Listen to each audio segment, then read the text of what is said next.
কাঁচা আমের কাশ্মীরি আচারটা কত সুন্দর হয়েছে দেখুন। প্রত্যেকটা আমের টুকরোর মধ্যে কত সুন্দরভাবে রসটা ঢুকেছে দেখুন, একেবারে নরম তুলতুল করছে। এইরকম একটা আচার পেলে আর অন্য কোনো আচার খেতেই ইচ্ছা হবে না। নমস্কার বন্ধুরা, কাকলির রান্নাঘর উইথ ভিলেজ ফুডে সবাইকে স্বাগত জানিয়ে আজকে আমি আপনাদের সাথে শেয়ার করব জিভে জল আনার স্বাদে কাঁচা আমের কাশ্মীরি আচার। তো এবছরে আমি তো বেশ অনেক রকমের আচারের রেসিপি আপনাদের সাথে শেয়ার করে ফেলেছি, তবে যতগুলো আচার বানিয়েছি সবগুলো আচারের থেকে আজকে যে আচারটা বানাবো এটা সবচেয়ে সহজ পদ্ধতিতে, কোনো রকম তেল ও মশলা ছাড়াই একদমই কম সময়ের মধ্যে আপনারা আচারটা বানিয়ে নিতে পারবেন আর একবার বানিয়ে সারা বছর ধরে রেখে খেতে পারবেন। তো কাঁচা আম তো প্রায় শেষের পথে, এখন কাঁচা আম কিন্তু খুবই পাওয়া যাচ্ছে, তো কিছুদিন পরে আর কাঁচা আম পাওয়া যাবে না। তো এই সময় যদি আপনারা বেশি করে বাড়িতে আচার বানিয়ে নেন এবং সারা বছর রেখে খেতে পারেন তাহলে তো খুবই ভালো হয়। তো আজকে রেসিপিটা আপনারা প্লিজ প্রথম থেকে শেষ পর্যন্ত দেখতে থাকুন, আশা করছি খুবই ভালো লাগবে। আর যে সকল বন্ধুরা এখনও পর্যন্ত নতুন তারা যদি ইউটিউব থেকে দেখেন তাহলে চ্যানেলটিকে সাবস্ক্রাইব এবং ফেসবুক পেজ থেকে দেখলে পেজটাকে ফলো করে আমার পাশে থাকবেন।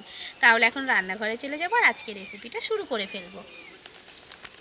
তো আজকে আচার বানাবো বলে আমি পুরো 1 কেজি কাঁচা আম নিয়ে নিয়েছি। তো আমগুলোকে এখন আমি খোসা ছাড়িয়ে ভালো করে কেটে নেব। তো আমগুলো কিন্তু আমি খোসা ছাড়ানোর আগে একবার ভালো করে ধুয়ে নিয়েছি, নিয়ে গাটা মুছে নিয়েছি। এবার আমি আমের গায়ের খোসাটাকে ছাড়িয়ে নেব।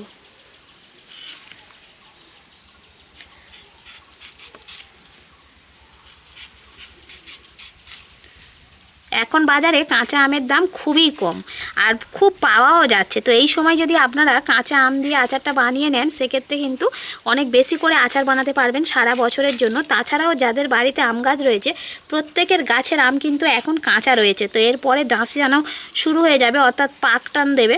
তো সেই সময় আর আপনারা কিন্তু আচার বানাতে পারবেন না, ঠিক এটাই পারফেক্ট সময় এই আচারটা বানিয়ে নেওয়ার।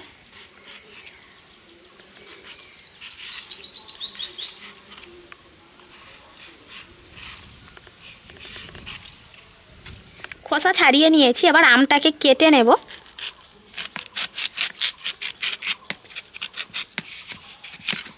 আজকের আচারের জন্য আমটাকে আমি লম্বা শেপে কাটবো। তো প্রথমে বীজটাকে ফেলে দিচ্ছি।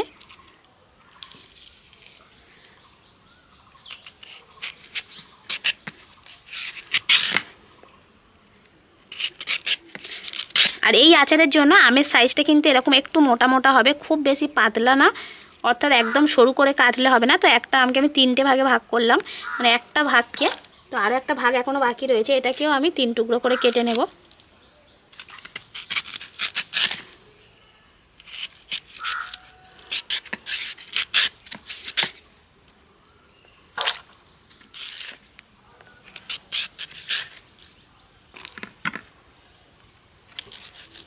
আমটা কেটে তো আমি জলে দিয়েছি, সেটা দেখলেন। এবার এই জলের মধ্যে আমি 1 চামচ লবণ দিয়ে দেব, আর এই লবণ জলের মধ্যে আমি 5 মিনিটের মতো আমটাকে ভিজিয়ে রেখে দেব। আপনারা চাইলে চুন দিয়েও কিন্তু ভিজিয়ে রাখতে পারেন, যে চুনটা আমরা পান দিয়ে খাই, তো ওই চুন অল্প একটুখানি দিয়ে আর এরকম 5 মিনিট ভিজিয়ে রাখবেন। তো আমি এখানে লবণ দিলাম, একটু আদা নিয়েছি আর কয়েকটা শুকনো লঙ্কা নিয়েছি। এগুলোকে এখন আমি একটু চিকন করে কেটে নেব, অর্থাৎ একটু সরু সরু লম্বা লম্বা করে কেটে নেব, যাতে করে আচারের মধ্যে পড়লে আচারটা দেখতে ভালো হয়।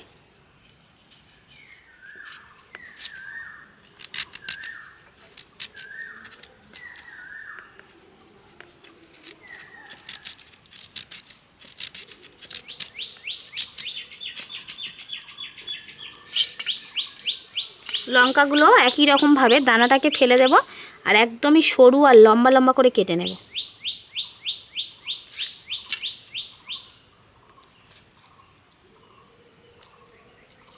কাঁচি দিয়েও আপনারা কেটে নিতে পারেন, এমনি সরাসরি লঙ্কা দেওয়া যাবে, তবে একটু আচারটা দেখতে ভালো লাগার জন্য এরকমভাবে আমি কেটে নেব। এবারে আমি উনানটা জেলে নিয়েছি, কড়াইতে প্রথমেই দিয়ে দেব চিনি। তো এই যে বাটিটা নিয়েছি, বাটির মাপ করে 1 বাটি চিনি নিয়েছি। তো আচারে কতটা পরিমাণে আপনারা মিষ্টি পছন্দ করবেন সেই মাপ মতো চিনিটা কম বেশি করে নেবেন। তো কড়াইতে কিছুই নেই, দেখুন একদম শুকনো কড়াই, কড়াইতেই আমি চিনিটা দিয়ে দিচ্ছি। এবার যেহেতু 1 বাটি চিনি নিয়েছি তার জন্য হাফ বাটি দেব জল।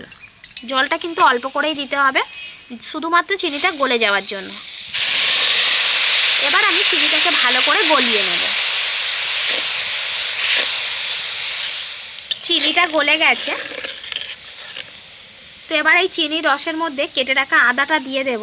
আচারের মধ্যে কিন্তু এই আদার ফ্লেভারটা আসবে, একটু আগে থেকে দিতে হবে, দিয়ে ফুটিয়ে নিতে হবে আদাটাকে।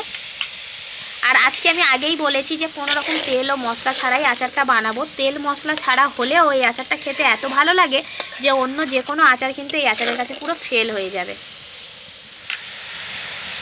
চিনির রসটা খুব সুন্দরভাবে ফুটে গেছে। এবার এর মধ্যে আমি যে লঙ্কাটা কেটে রেখেছিলাম শুকনো লঙ্কা, সেটা দিয়ে দিচ্ছি।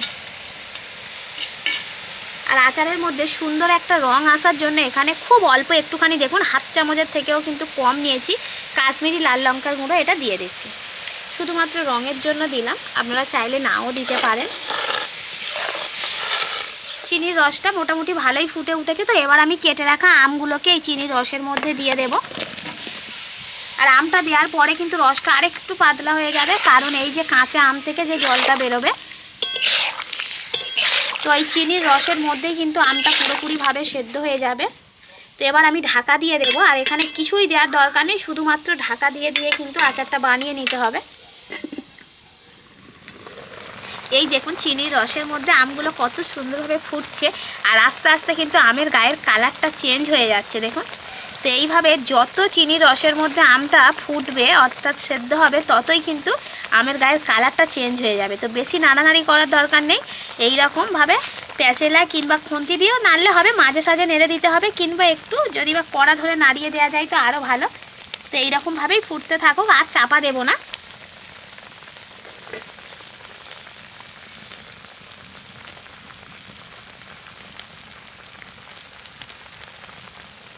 আচারটা কিন্তু হয়েই গেছে, দেখুন অনেকটাই চিনির রস কমে গেছে, এই দেখুন। আর আমের গায়ের কালারটাও পুরোপুরি চেঞ্জ হয়ে গেছে, ভালোভাবে সেদ্ধ হয়ে চিনির রসটা খুব সুন্দরভাবে আমের মধ্যে ঢুকে গেছে, একদম আমের গাটা জেলি জেলি ভাব চলে এসছে। তো এই সময় আমি 1 চিপি ভিনিগার এখানে দিয়ে দেব। আর এই ভিনিগারটা দেওয়ার কারণে কিন্তু আচারটা ফ্রিজেও রাখতে হবে না, রোদ্দুরেও দিতে হবে না, পুরো সারা বছর ভালো থাকবে। তো এবার একটু নেড়ে দেবো, নিয়েই আমি কড়াটা নামিয়ে নেব। আর কড়াটা নিচে নামানোর পরেই চিনির রসের মধ্যেই কিন্তু আমটাকে পুরোপুরি ঠান্ডা করে নিতে হবে। তাই এখন আমি নিচে নামিয়ে নিচ্ছি, আর আধ ঘন্টা 1 ঘন্টার জন্য রেখে দেবো, তাহলে খুব ভালোভাবে ঠান্ডা হয়ে যাবে। আচারটা পুরোপুরি ঠান্ডা হয়ে গেছে, এবার প্লেটে করে আমি তুলে নেব। তো একদমই যে রসটা ছিল চিনির রস থেকে একটা একটা করে আম কিন্তু তুলে নেব, চিনির রসটা তুলব না। এই দেখুন রসের মধ্যে ফুটে আমের কালারটা যেমন সুন্দর এসছে, তেমন কিন্তু এই যে ওপরের এটা কিন্তু একদম জেলি জেলি হয়ে গেছে আমের গাটা।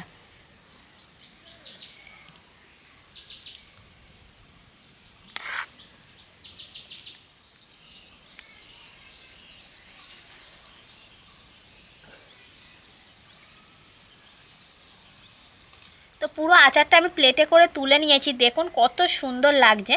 আর আচারটা শুধুমাত্র দেখতে সুন্দর হয়েছে এমনটা না, খেতেও কিন্তু দারুণ লাগে। প্রত্যেকটা আমের টুকরোর মধ্যে কত সুন্দরভাবে রসটা ঢুকেছে, দেখুন একেবারে নরম তুলতুল করছে। এইরকম একটা আচার পেলে আর অন্য কোনো আচার খেতেই ইচ্ছা হবে না।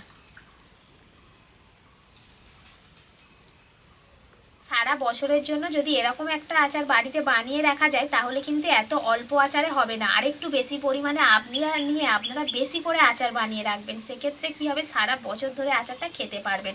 আর যদি ভিনিগার ছাড়া করতে চান, সেক্ষেত্রে কিন্তু 6 মাস এমনি থেকেই থাকবে, আচারটা নষ্ট হবে না। আর যদি একটু ভিনিগার দিয়ে রাখেন, তাহলে সারা বছর ভালো থাকবে, আর আপনারা কিন্তু সে পুরো 1 বছর ধরে এই আচারটা খেতে পারবেন। আর এই আচারটা খেতে এতটাই ভালো লাগে, একবার বাড়িতে আপনারা বানিয়ে দেখুন, বাড়ির সবাই ভীষণ খুশি হবে। তাছাড়া কোনো রকম তেল ও মশলা ছাড়া আজকের যে সহজ পদ্ধতিতে আমি আচারটা বানিয়ে নিলাম, সেটা তো আপনারা দেখতে পেলেনই। তো অবশ্যই করে আপনারা এরকম পদ্ধতিতে বাড়িতে আচার বানিয়ে নিন। আর আচারটা বানানোর পর যখন পুরোপুরি ঠান্ডা হয়ে যাবে, তখন একটা কাঁচের বয়ামে করে ভরে রেখে দেবেন। দেখবেন আপনাদের ফ্রিজেও রাখতে হবে না, আর কোনোদিন আচারটা রোদ্দুরেও দিতে হবে না। তো বন্ধুরা, আমার আজকের এই কাঁচা আমের কাশ্মীরি আচারের রেসিপিটা আপনাদের কেমন লাগলো সেটা অবশ্যই কমেন্ট করে জানাবেন। আর ভালো লাগলে লাইক, কমেন্ট, শেয়ার, সাবস্ক্রাইব এবং ফলো করে আমার পাশে থাকবেন। আর আমার নিত্য নতুন রেসিপিগুলো এইভাবেই দেখতে থাকবেন। তাহলে আজকের মতো এখানেই শেষ করছি। সবাই ভালো থাকবেন, সুস্থ থাকবেন, দেখা হবে পরের রেসিপিতে।